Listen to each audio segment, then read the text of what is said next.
आज की क्लास है पल्स ऑक्सीमीटर की। It is a medical equipment. ये हमारी ओटी इक्विपमेंट एंड मैनेजमेंट की पहली क्लास है। तो यूनिट फर्स्ट का पहला टॉपिक है हमारा पल्स ऑक्सीमीटर। तो आज देखते हैं इसके बारे में क्या होता है ये। Pulse oximeter used to measure oxygen saturation in the body, that is how much of the haemoglobin in the blood is carrying the oxygen. ठीक है बेटा, हमारा ब्लड क्या है, ट्रांसपोर्ट करता है चीज़ों को, चाहे वो हमारी गैसेस हो, चाहे न्यूट्रिशंस हो, चाहे वो केमिकल्स हो, चाहे वो हार्मोन्स हो। तो उसी तरह जो गैसेस हैं, मेन इंपॉर्टेंट गैसेस है हमारी बॉडी की एक्सचेंज में, जो है हमारी ऑक्सीजन एंड कार्बन डाइऑक्साइड। तो पल्स ऑक्सीमीटर क्या करता है, जो भी ऑक्सीजन कैरिंग हीमोग्लोबिन्स हैं उनके परसेंटेज को शो करता है। ठीक है, तो as a defines pulse oximeter is use to measure the oxygen saturation in the body. तो पल्स ऑक्सीमीटर क्या करता है, जो ऑक्सीजन की सेचुरेशन होती है हमारी बॉडी में उसको मेज़र करता है, और ये बताता है कि how much of the haemoglobin in the blood is carrying the oxygen, मतलब कितना हीमोग्लोबिन हमारे ब्लड में ऑक्सीजन को कैरी कर रहा है। जान लेते हैं ऑक्सीजन सेचुरेशन क्या होता है। Oxygen enters the lung and then is passed on into blood. ठीक है, ऑक्सीजन क्या करती है बेटा, हम लोग रेस्पिरेशन के थ्रू ऑक्सीजन को इनहेल करते हैं।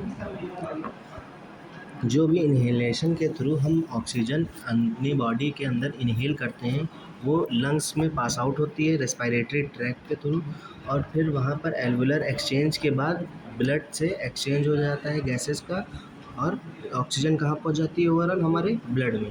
ठीक है, the blood carries the oxygen to the various organs in our body. ठीक है, ब्लड के अंदर एक पिगमेंट प्रेजेंट रहता है जिसे कहते हैं हम लोग हीमोग्लोबिन। हीमोग्लोबिन रिस्पॉन्सिबल होता है ऑक्सीजन को कैरी करने के लिए। तो उसी की वजह से हमारा ब्लड क्या करता है, ऑक्सीजन को कैरी करेगा कहाँ के लिए, वेरियस ऑर्गन्स जो कि हमारी बॉडी में प्रेजेंट रहते हैं। The main way oxygen is carried in our blood is by means of haemoglobin. ठीक है, जो एकमात्र रास्ता है ऑक्सीजन को ब्लड में कैरी करने के लिए वो क्या है हमारे पास, हीमोग्लोबिन। ठीक है, normal oxygen saturation value are 97% to 99% in a healthy individual on room air.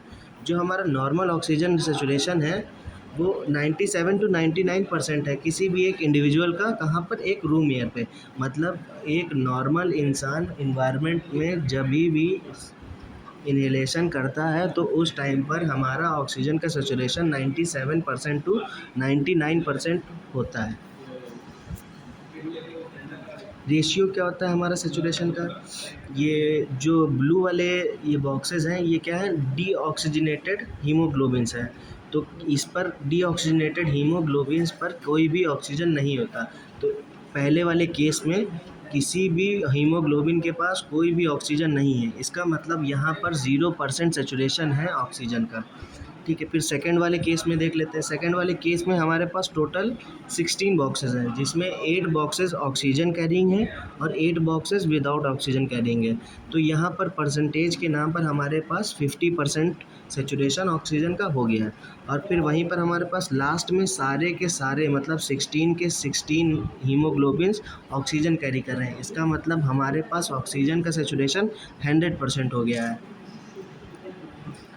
Working principle क्या होता है, pulse oximetry consist of a red and infrared light. ठीक है, जो हमारे पास पल्स ऑक्सीमीटर है वो दो तरह की लाइट एमिटिंग डायोड्स रिलीज़ करते हैं। जो कौन कौन से, एक रेड रिलीज़ करती है, रेड लाइट, और एक क्या रिलीज़ करती है, इंफ्रारेड लाइट, है ना। और दूसरे साइड पर क्या रहता है, फोटो डिटेक्टर, जो उन रेज को डिटेक्ट करता है। Oxygenated and deoxygenated haemoglobin had different light absorption rate. ठीक है, जो हमारे पास ऑक्सीजनेटेड हीमोग्लोबिन है उसका लाइट एब्जॉर्प्शन रेट दूसरा है, और जो हमारे पास डीऑक्सीजनेटेड हीमोग्लोबिन है उसका लाइट एब्जॉर्प्शन रेट दूसरा है। ठीक, तो ऑक्सीजनेटेड हीमोग्लोबिन एब्जॉर्ब्स मोर इंफ्रारेड लाइट। जो हमारे पास ऑक्सीजनेटेड हीमोग्लोबिन है वो इंफ्रारेड लाइट को एब्जॉर्ब करते हैं, और जो हमारा डीऑक्सीजनेटेड हीमोग्लोबिन है वो रेड लाइट को एब्जॉर्ब करता है। तो जितना percentage of red light deoxygenated haemoglobin absorb कर लेगा तो फिर उसका जस्ट अपोजिट इंफ्रारेड लाइट जितना बचता है वही हमारा परसेंटेज शो करेगा कि हमारी बॉडी के अंदर कितना परसेंटेज हीमोग्लोबिन का ऑक्सीजन कैरी कर रहा है। ये कैलकुलेशन का एक फार्मूला होता है।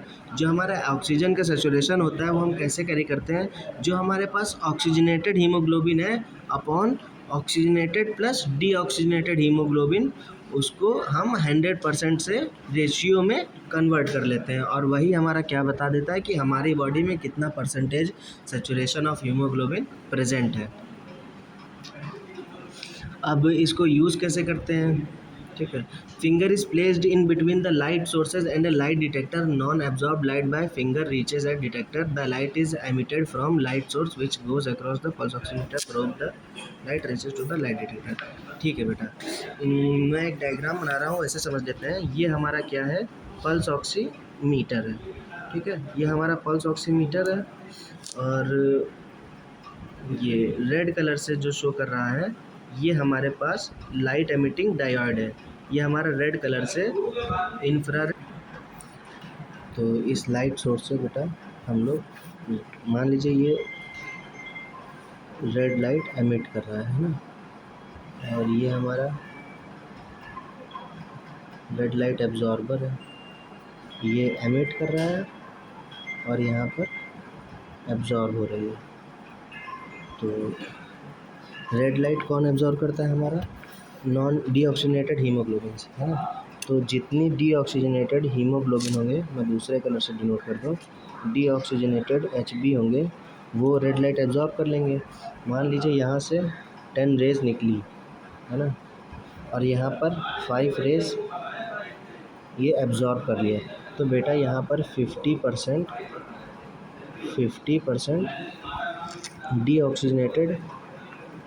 डीऑक्सीजनेटेड हीमोग्लोबिन है।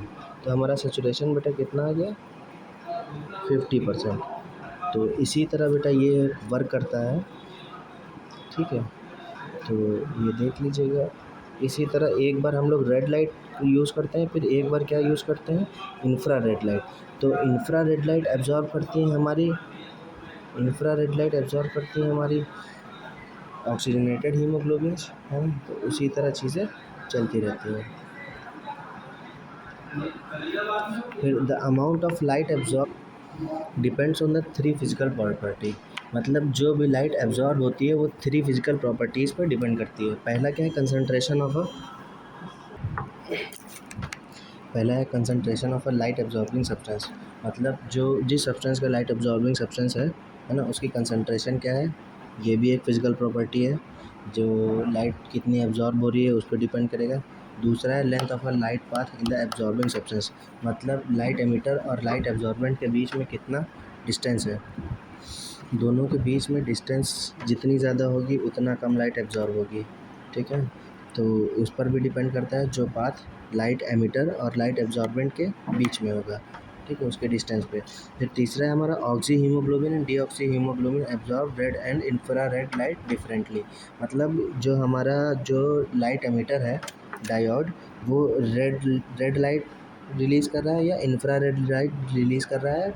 ये भी बहुत बड़ा, सबसे बड़ी फिजिकल प्रॉपर्टी है कि जो भी लाइट एब्जॉर्ब हो रही है ना।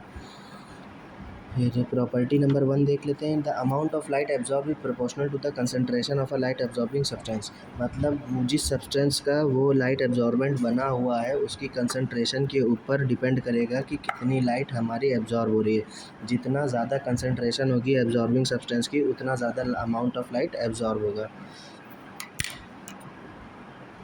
दूसरी property, the amount of a light is proportional to the length of a light path, मतलब जितना ज़्यादा लाइट को ट्रैवल करना पड़ेगा उतना कम अमाउंट ऑफ एब्जॉर्ब होगी लाइट, मतलब उसका कंसंट्रेशन कम हो जाएगा लाइट एब्जॉर्ब होने का, कि बिकॉज उसको ट्रैवल ज़्यादा करना पड़ता है। तीसरी प्रॉपर्टी है oxy haemoglobin absorb more infrared light than red light and deoxy haemoglobin absorb more red light than infrared light. इसका मतलब ये है, तो जो हमारा ऑक्सी हीमोग्लोबिन है, अगर हमारे पास इंफ्रारेड लाइट एमिटर है तो वो ऑक्सी हीमोग्लोबिन की परसेंटेज ज़्यादा शो करेगा, और अगर हमारे पास रेड लाइट एमिटर है तो वो डीऑक्सीजनेटेड हीमोग्लोबिन की फ्रीक्वेंसी ज़्यादा कर देता है। यही हमारी 3 फिजिकल प्रॉपर्टी होती हैं जो डिपेंड करती है कंसंट्रेशन ऑफ लाइट एब्जॉर्ब होने पर। तो इसके यूजेस कहाँ कहाँ पर हैं बेटा? हमारे operating rooms, ICU, post anaesthesia care units, emergency departments and ambulance, ये जहाँ पर इंडोस्कोपी सूट्स होते हैं या स्लीप लेबोरेटरीज़ होती हैं, कार्डियक कैथेटराइजेशन लेबोरेटरीज़ होती हैं, डिलीवरी सूट्स होते हैं या वार्ड्स होते हैं नॉर्मल, जहाँ पर भी हमको ऑक्सीजन की कैलकुलेशन करनी है या हमारी बॉडी में हमको ये जानना है कि हमारी बॉडी के अंदर कितना अमाउंट ऑफ ऑक्सीजन का सैचुरेशन प्रेजेंट है, तो वहाँ पर हम इसका यूज़ करते हैं। ठीक है। हाउ इट इज़ एप्लीकेबल, ये भी जान लेते हैं कि कैसे इसको अप्लाई करते हैं। बेटा ये सबसे easiest way of measuring vital science है, जिसमें हमको कुछ नहीं करना पड़ता है। हमको अपनी नेल्स के ऊपर लाइट एमिटिंग डायोड को रखना होता है, और जो हमारा तो प्लेसमेंट क्या होगी सर? हमारी जो लाइट एमिटिंग डायोड है वो हमारे नेल्स के ऊपर होगा। तो उसके लिए हमारे नेल्स नीट एंड क्लीन होने चाहिए, किसी भी तरह की नेल पॉलिश नहीं लगी होनी चाहिए, प्लेसमेंट फिंगर्स का ठीक होना चाहिए, फिंगर में किसी भी तरह की इंजरी नहीं होनी चाहिए, और फिंगर टिप पर प्लेस होगा। और ये कंपलसरी नहीं है कि राइट हैंड पर हो, लेफ़्ट हैंड पर हो, राइट लेग की फिंगर्स पर हो या लेफ़्ट लेग की फिंगर्स पर हो, है ना? बस फिंगर पर प्लेसमेंट होनी चाहिए। ओवरऑल ब्लड का सर्कुलेशन उस रेस के अंडर आना चाहिए, और उस ब्लड में प्रेजेंट हीमोग्लोबिन और डीऑक्सीजनेटेड हीमोग्लोबिन की प्रेजेंस पर उनका एब्जॉर्प्शन होगा रेस का, और वो हमको डिटेक्ट करके बता देंगे कि कितना percentage of oxygen saturation present है हमारी बॉडी के अंदर, है ना? ये एक तरह का वाइटल साइंस है। वाइटल साइंस मतलब वो साइंस जो हमारे बॉडी के कोर टेम्परेचर या कोर इंटरनल चेंजेस और एक्सटर्नल चेंजेस को डिनोट करते हैं। उसके अलावा पल्स ऑक्सीमीटर किसी भी पोस्ट ऑप से पहले ज़रूरत होती है, प्री एनेस्थीसिया से पहले ज़रूरत होती है, पोस्ट एनेस्थीसिया केयर यूनिट में ज़रूरत होती है, और ये हमारा रेस्पिरेटरी सिस्टम की फंक्शनिंग को डिनोट करता है, मतलब ओवरऑल गैसेस एक्सचेंज को डिनोट करेगा, अमाउंट ऑफ ऑक्सीजन बताएगा, हमारा पल्स रेट भी बताता है हमारा, इसीलिए इसका नाम है पल्स ऑक्सीमीटर। पल्स मतलब पल्स रेट, ऑक्सी मतलब ऑक्सीजन, और रेट मतलब जो उसकी वैल्यू है ना, हमारी बॉडी में प्रेजेंट। तो ओवरऑल ये हमारी पल्स ऑक्सीमीटर की क्लास है। अगर किसी को कोई भी डाउट हो तो वो कांटेक्ट करके पूछ सकते हैं। Thank you.